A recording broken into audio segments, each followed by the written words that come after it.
උතුරු නැගෙනහිර පළාත්වල ඉඩම් සම්බන්ධයෙන් வடக்கு கிழக்கில் காணி பிரச்சனைகள் அதிகம். ஒரு பக்கம் காணி உரித்து மக்களிடம் இல்லை, மறுபுறம் காணிகளை பயன்படுத்த முடியாத நிலையில் உள்ளார்கள். இராணுவம் உள்ளிட்ட பாதுகாப்பு தரப்பு, வனவள திணைக்களம் ஆகியவற்றினால் கையகப்படுத்தப்பட்ட காணிகளும் உள்ளன. இவ்வாறான விடயங்கள் தொடர்பில் எதிர்காலத்தில் கலந்துரையாடி அந்த காணிகளை மக்களுக்கு மீள வழங்க ஏற்பாடுகளை செய்வோம்.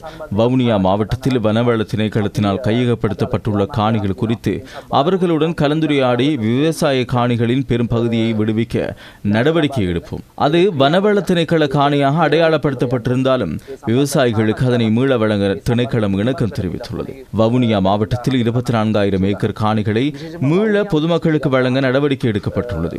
வடமாகாணத்தில் உள்ள காணி தொடர்பில் நாம் விசேட வர்த்தமானி ஒன்றை வெளியிட்டோம். சுமந்திரன் வழக்கு தாக்கல் செய்ததனால் அந்த வர்த்தமானி கைவிடப்பட்டுள்ளது.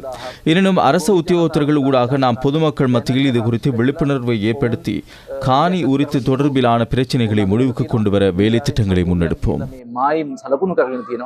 ඒ අක්කර 24,000 ගොවියන් සඳහා නිදහස් කරන්න අවශ්‍ය කටයුතු කරන්න අපි සූදානම්.